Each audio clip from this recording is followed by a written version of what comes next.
안녕하십니까. 개념이 잡히는 일반물리학입니다.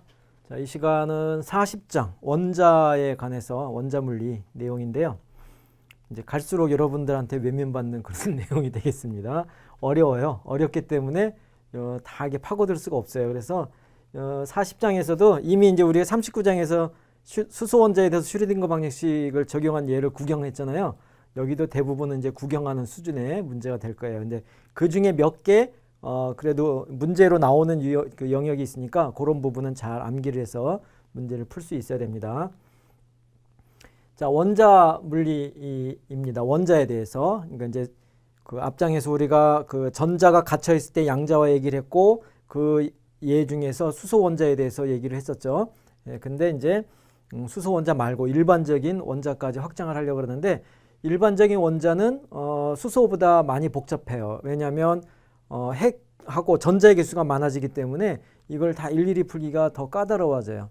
그래서 사실은 이제 원자 물리에 대해서는 화학에서 더 많이 이제 언급을 하는데 어쨌건 물리적으로 어떤 얘기들 할 수 있는지를 이제 한번 정리를 해봅시다.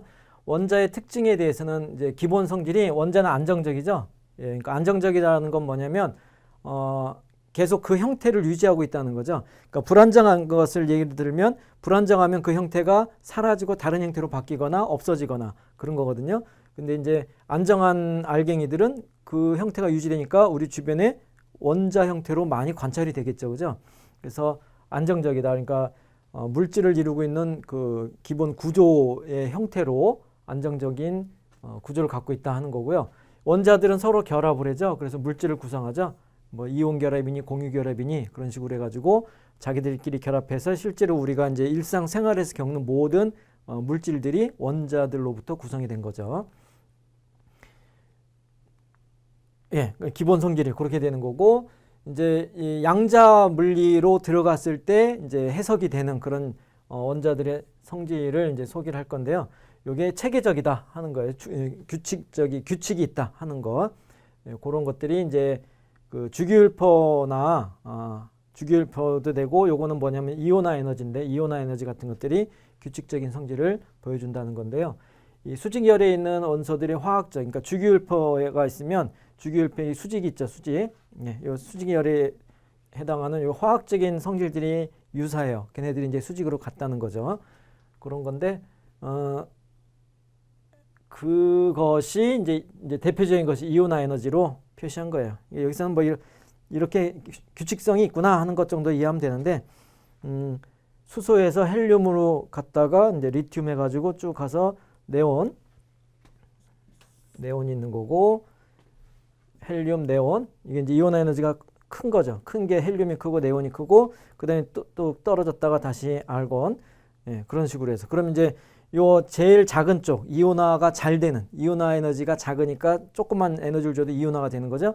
이온화가 된다는 얘기는 중성의 원자에서 전자 하나를 뺏어서 이온화시킬 수 있는 데 필요한 에너지인데 그것이 이제 요 첫 번째 요쪽 라인을 따라서는 이온화 에너지가 작다 하는 거고요.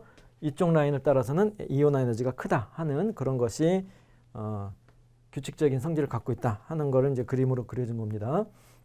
그 다음에 주기율표 상에 이 주기율표가 있는데 이 주기율표를 구성하고 있는데 여기 이제 6개의 수평주기가 있죠. 1번, 2번, 3번, 4번, 5, 6, 7, 8, 9, 10 해가지고 그 수평줄이 하나, 둘, 셋, 넷, 다섯, 여섯 여기까지 있죠. 뒤는 이제 나중에 더 찾아낸 것들이고 그런 건데 이런 6개의 수평주기에 들어있는 원소의 수 예, 그러니까 첫 번째는 2개가 들어있다. 수소하고 헬륨만 들어있다. 두 번째는 6개가 들어있다. 8개가 들어있다 하는 거. 얘도 8개가 들어있다 하는 이런 개수를 양자역학적으로 전자 배열을 우리가 추적을 하면은 이런 것을 찾아낼 수 있게 되는 겁니다. 자, 그렇게 그냥 구경만 하고요.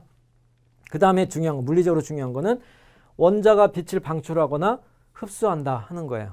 그러니까 사실은 우리가 눈에 보이는 그 일상생활에서 경험할 수 있는 모든 빛의 근원, 그죠? 광원, 그거는 원자예요, 원자. 근데 원자도 하나의 광원이 아니라 그 안에 전자가 많으면 그 많은 전자 하나하나가 빛을 방출하거나 흡수할 수가 있어요. 그래서 그 안에도 여러 개의 광원이 포함되어 있는 거랑 같은 겁니다. 그렇기 때문에 이제 빛의 간섭 같은 거를 우리가 일반적으로는 관찰하기가 굉장히 까다롭죠.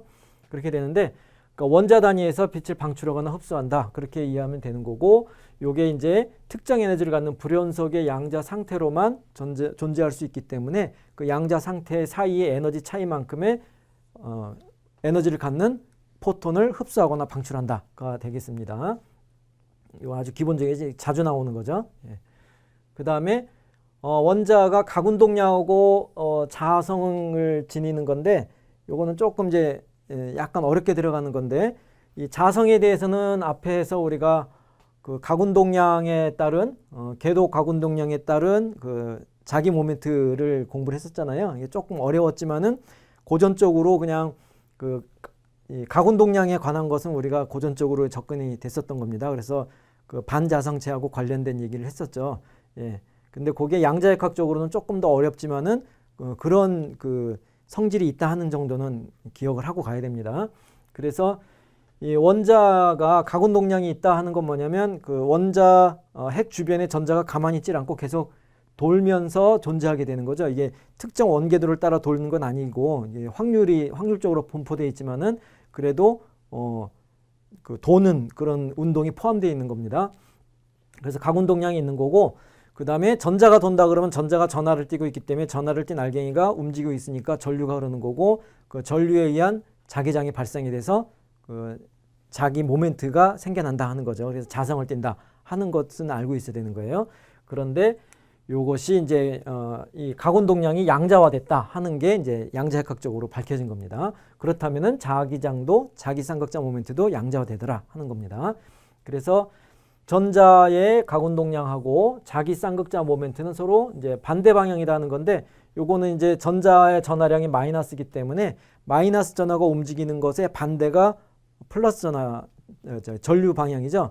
그러니까 전류 방향 기준으로 우리가 오른손 규칙을 적용해서 자기 쌍극자 모멘트를 정했기 때문에 실제로 움직이는 전자에 의한 그 각운동량도 오른손 법칙이 들어가요. 그러니까 그건 속도하고의 관계. 그거하고 자기 쌍극자 모멘트가 이제 부호가 반대가 된다. 방향이 반대다 하는 거죠. 그래서 각운동량이 위쪽을 향할 때 이제 자기 쌍극자 모멘트는 왼쪽이 되는 거고, 이제 이건 고전적인 건데, 고전적으로는 마이너스 전을 띠는 전자가 지금 이렇게 돌고 있잖아요. 그러면은 요 R에서 V 방향으로, 요 R 벡터에서 V 벡터 방향으로 오른손 펼쳐서 감아주면 L 벡터 방향. 그래서 각운동량이 위쪽이 되는 거고, 그 다음에 이 마이너스 전하가 지금 이렇게 움직이면 전류는 이렇게 흐르는 거랑 똑같죠. 그죠? 그래서 이 전류 기준으로 오른손 규칙을 적용하면 아래쪽이 자기 쌍극자 모멘트 방향이 된다 하는 것을 알고 있는 겁니다. 자, 그런데 이제 이러한 그 원자의 각운동량이랑 관계돼서 아인슈타인하고 드하스가 실험을 해서 명백하게 원자의 각운동량이 있구나 하는 거를 보인 실험이 있어요. 거기 이제 각운동량하고 자기 쌍극자 모멘트 사이의 관계를 이제 보인 건데, 요게 이제 그 솔레노이드 안에, 솔레노이드이고요. 솔레노이드 이제 이렇게 철심이 감겨 있는 거죠. 이 안에 지금 실에다가 그 철로 만든 원통을 매달아 놨어요. 매달아 놓고 처음에는 여기다가 전류를 흘려주지 않고 그냥 매달아 놓기만 한 거죠. 예, 그런데 이제 전류를 흘려보냈어요. 전류를 흘려보내서 자기장을 만든 거죠. 이게 전류가 이제 흐른 표시가 되어 있습니다. 예, 그래서 그 전류를 여기서 나오고 이렇게 들어가는 방향으로, 그러니까 이 방향으로 전류가 흐르게 해서 자기장이 위쪽 방향의 자기장이 생기도록 한 겁니다. 그죠? 예, 그랬더니 이 안에서 원자들의 각운동량이 그 정렬되면서 이 자기 쌍극자 모멘트가 정렬이 된 겁니다. 그죠? 정렬이 되고, 근데 이제 이때 전체 각운동량은 변화가 없어야 돼요. 이 다른 외부 토크가 없기 때문에. 그래서 이러한 각운동량이 정렬이 됐다. 그러면 이제 그 자기 쌍극자가 자기 쌍극자 모멘트가 자기장 방향으로 정렬을 하는 거죠. 예, 근데 자기 쌍극자 모멘트하고 각운동량은 반대 방향이죠. 그래서 이 아래쪽으로 이 각운동량이 생겨난 것이 됩니다. 그러니까 정렬해서, 그러니까 처음에는 이게 없는 게 아니고 있는데 막 뒤죽박죽 섞여가지고 다 상쇄된 건데, 그게 정렬에 의해서 한쪽으로 이제 값이 나타나게 된 거죠. 근데 전체적으로 보면은 총 각운동량이 0이 돼야 되기 때문에 얘는 여전히 0이 돼야 돼요. 그렇게 되는데 이제